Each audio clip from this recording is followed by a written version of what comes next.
maybe we don't want the judgment of your friends. It's only too clear what the judgment of your friends may mean.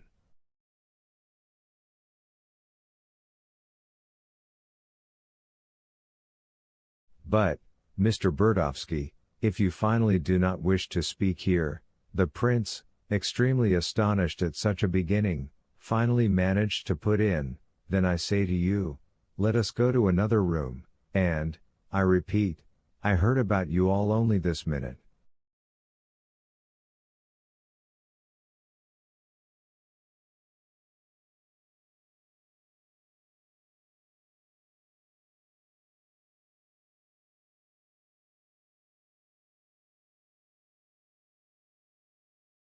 But you have no right, you have no right, you have no right, your friends, there, Burdovsky began babbling again, looking around wildly and warily, and growing the more excited the greater his mistrust and shyness.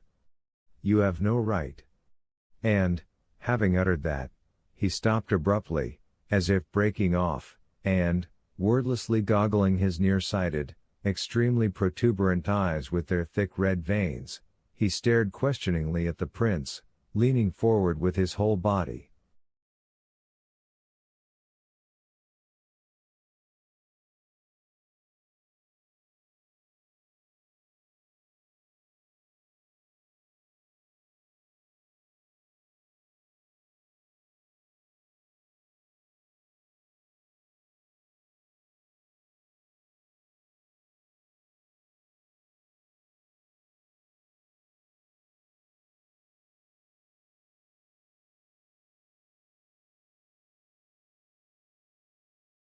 This time the prince was so astonished that he himself fell silent and also looked at him, goggling his eyes and saying not a word.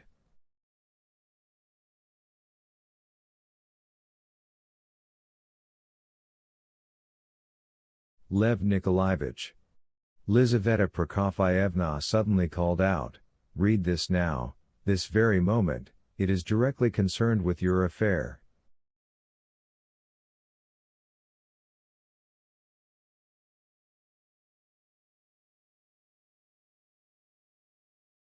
She hastily handed him a weekly newspaper of the humoristic sort and pointed her finger at an article.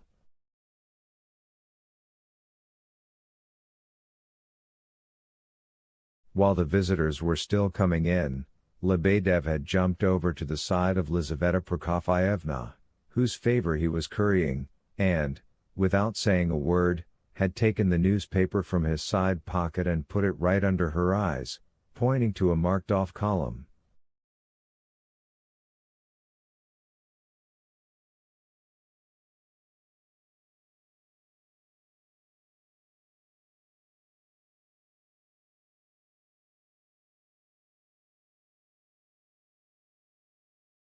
What Lizaveta Prokofyevna had managed to read had astounded and excited her terribly.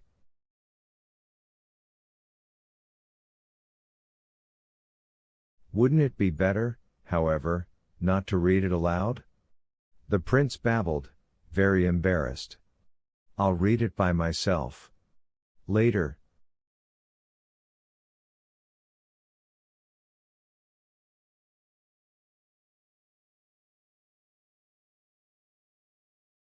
Then you'd better read it right now, aloud.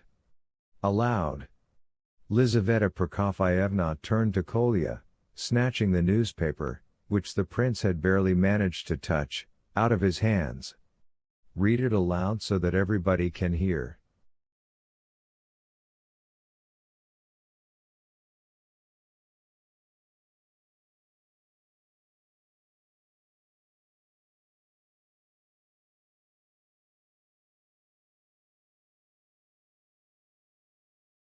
Lizaveta Prokofyevna was a hot-headed and passionate lady, so that suddenly and at once, without thinking long, she would sometimes raise all anchors and set out for the open sea without checking the weather.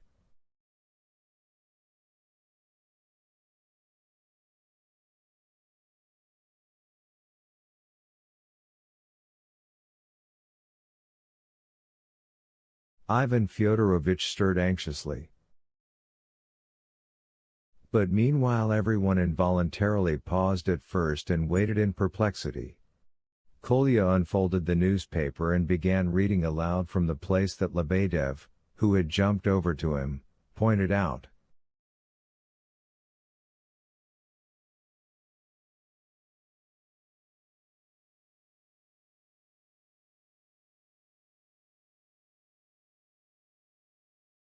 Proletarians and Scions, an episode from Daily and Everyday Robberies.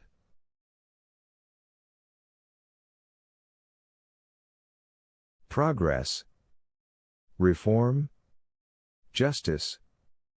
Strange things happen in our so-called Holy Russia, in our age of reforms and corporate initiative, an age of nationality and hundreds of millions exported abroad every year, an age of the encouragement of industry and the paralysis of working hands, etc., etc.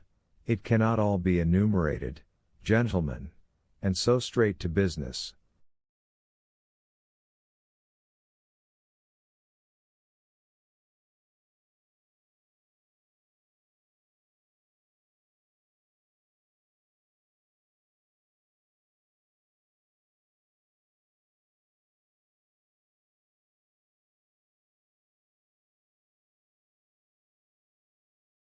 A strange incident occurred with one of the scions of our former landowning gentry, de profundis, 35, the sort of scion, incidentally, whose grandfathers already lost everything definitively at roulette, whose fathers were forced to serve as junkers and lieutenants and usually died under investigation for some innocent error to do with state funds, and whose children, like the hero of our account, either grow up idiots or even get caught in criminal dealings, for which, however, the jury acquits them with a view to their admonition and correction, or, finally, they end by pulling off one of those anecdotes which astonish the public and disgrace our already sufficiently disgraced time.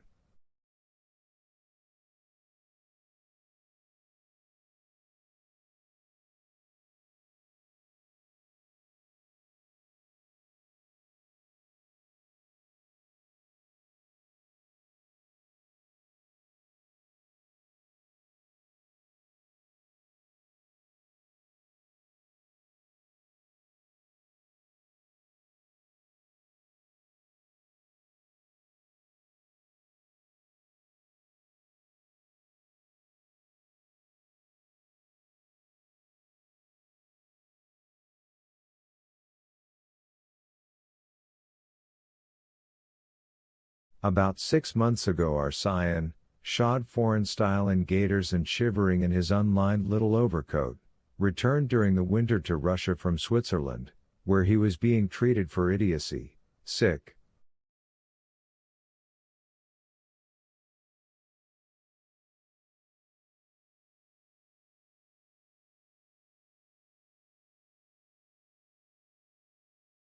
It must be admitted that he was fortunately lucky, so that, to say nothing of his interesting illness, for which he was being treated in Switzerland, can one really be treated for idiocy? Who could imagine it? He might prove in himself the truthfulness of the Russian saying, a certain category of people is lucky.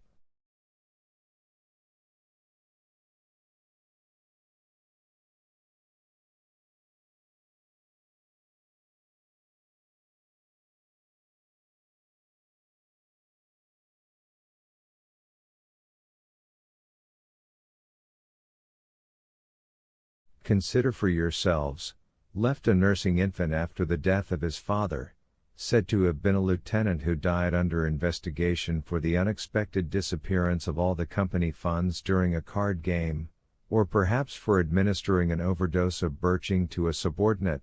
Remember the old days, gentlemen, our baron was taken out of charity to be brought up by a certain very rich Russian landowner.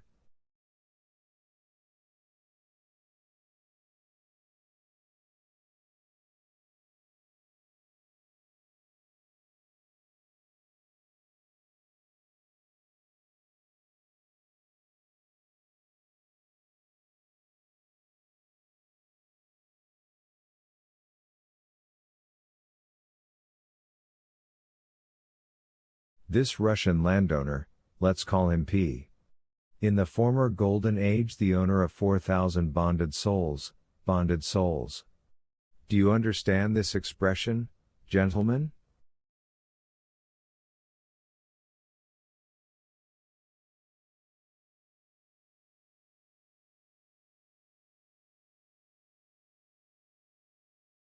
I don't. I must consult a dictionary. The memory is fresh, but it's hard to believe apostrophe 36 was apparently one of those Russian lie-a-beds and parasites who spend their idle lives abroad, at spas in the summer, and in the Parisian Château des Fleurs in the winter, where they left boundless sums in their time.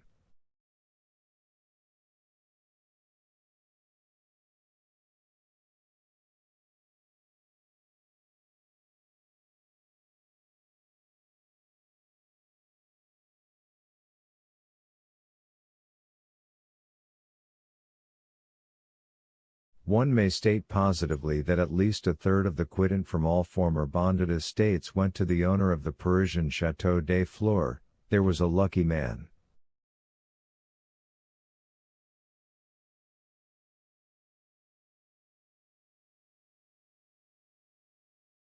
Be that as it may, the carefree P raised the orphaned young gentleman in a princely way, hired tutors for him, and governesses, pretty ones, no doubt, whom, incidentally, he brought from Paris himself.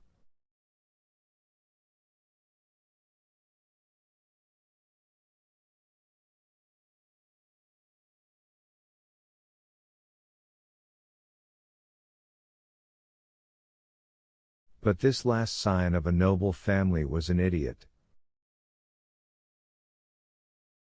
The Château des Fleurs governesses were no help. Until the age of 20 our boy never learned to speak any language, not excluding Russian.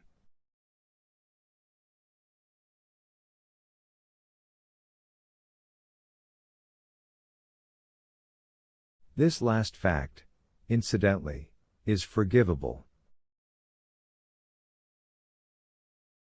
In the end, the fantasy came into P's Russian serf-owning head that the idiot could be taught reason in Switzerland, a logical fantasy. Incidentally, as a parasite and proprietor, he would naturally imagine that even reason could be bought in the market for money, all the more so in Switzerland.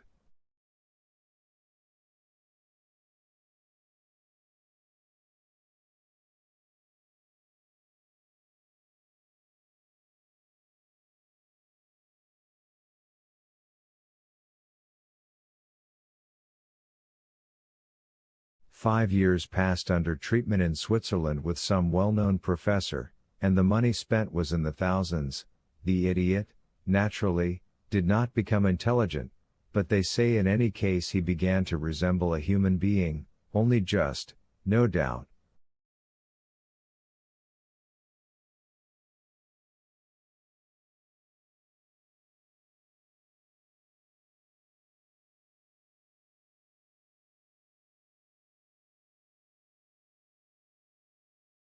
Suddenly P. up and dies. There's no will, naturally, his affairs are, as usual, in disorder. There's a heap of greedy heirs, who don't care a straw about the last sign of any family being treated for family idiocy in Switzerland out of charity.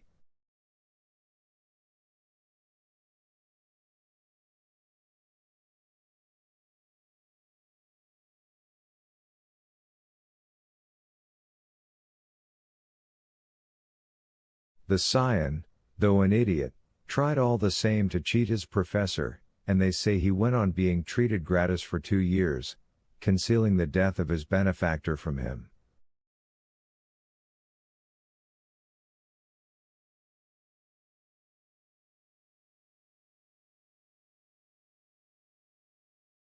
But the professor was quite a charlatan himself.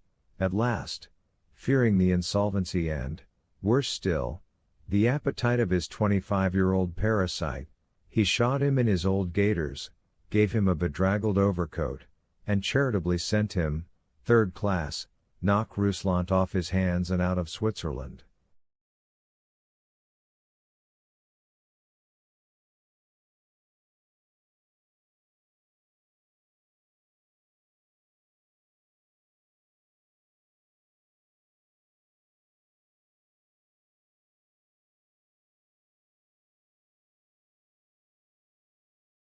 It would seem luck had turned its back on our hero.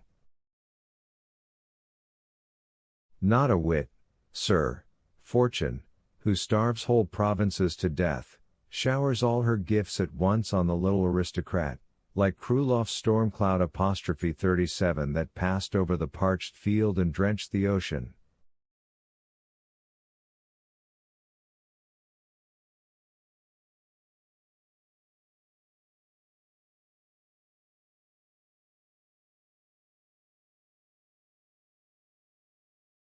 At almost the same moment as his arrival in Petersburg from Switzerland, a relation of his mother, who, naturally, was of merchant stock, a childless old bachelor, a merchant, bearded and an old believer, dies, leaving an inheritance of several million, indisputable, round, in ready cash, and, oh, if only it were you and me, dear reader, it all goes to our scion. It all goes to our Baron, who was treated for idiocy in Switzerland.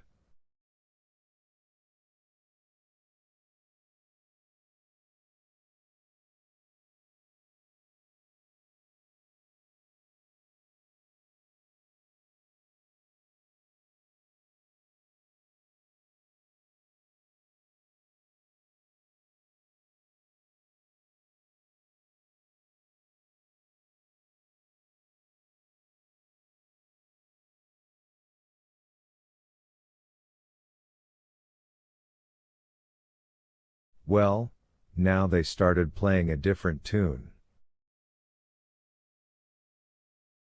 Around our Baron in gaiters, who was chasing after a certain kept woman in beauty, a whole crowd of friends and intimates gathered, some relations even turned up, and most of all whole crowds of noble maidens, hungering and thirsting after lawful wedlock, and what could be better, an aristocrat, a millionaire, and an idiot, all qualities at once.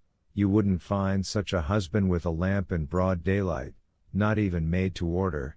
This I do not understand," cried Ivan Fyodorovitch in the highest degree of indignation.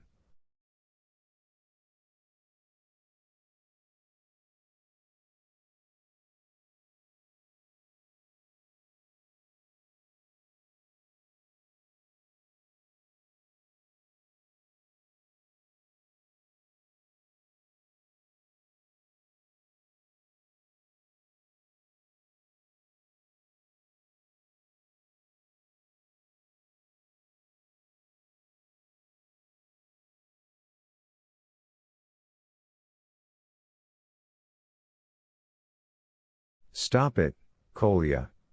the prince cried in a pleading voice.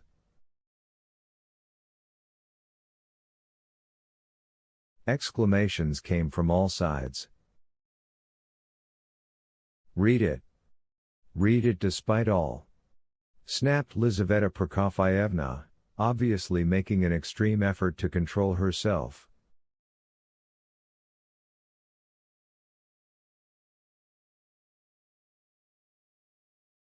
"Prince! If the reading is stopped, we shall quarrel." There was nothing to be done. Kolya, all worked up, red-faced, in agitation, went on reading in an agitated voice.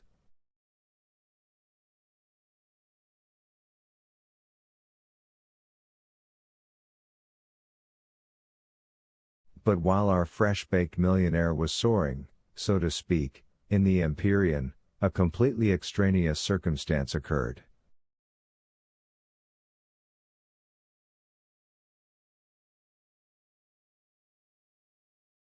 One fine morning a visitor comes to him with a calm and stern face, to Russia. With courteous but dignified and just speech, dressed modestly and nobly, with an obvious progressive tinge to his thinking, and explains in a few words the reason for his visit. He is a well-known lawyer, a certain young man has entrusted him with a case, he has come on his behalf.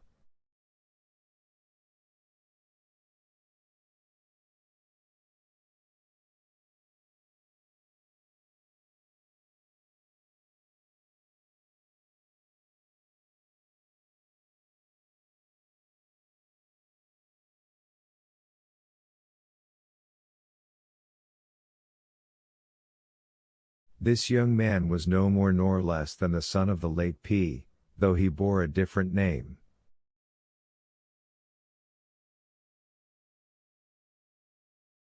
The lascivious P, having seduced in his youth a poor, honest girl, a household serf but with European education, in part this was, naturally, a matter of baronial rights under the former serfdom, and having noticed the unavoidable but immediate consequences of his liaison, hastened to give her in marriage to a certain man, something of a dealer and even a functionary, of noble character, who had long been in love with this girl.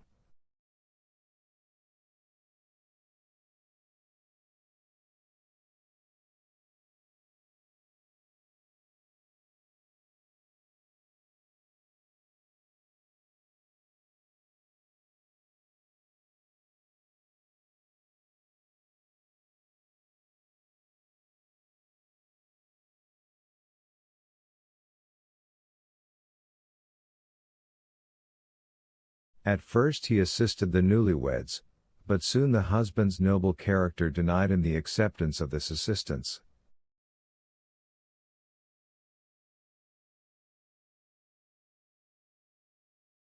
Time passed and P gradually forgot the girl and the son he had had by her, and then, as we know, he died without leaving any instructions.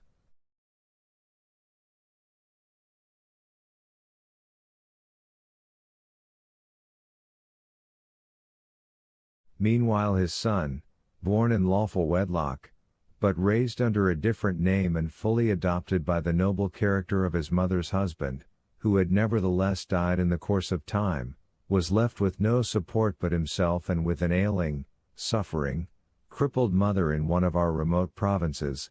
He himself earned money in the capital by daily noble labor, giving lessons to merchants' children, thus supporting himself through high school and then as an auditor at useful lectures, having a further purpose in mind.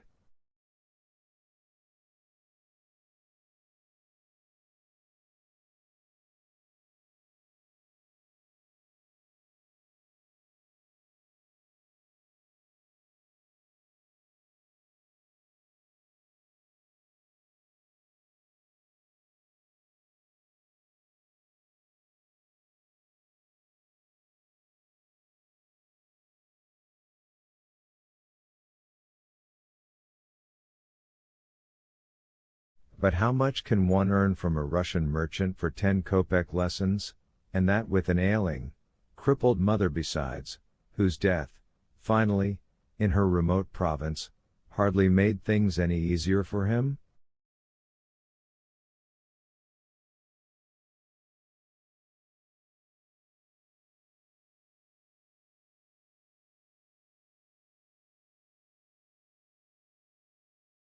Now a question: how should our scion have reasoned in all fairness? You think, of course, dear reader, that he spoke thus to himself.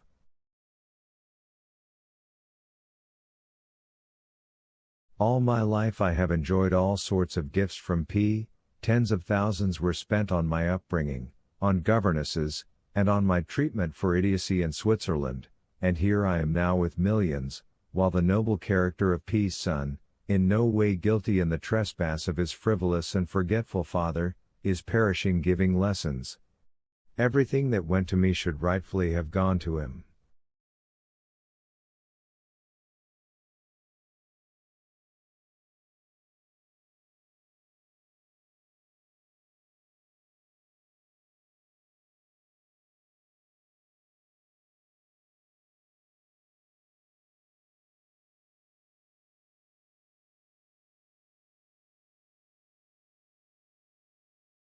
Those enormous sums spent on me were essentially not mine.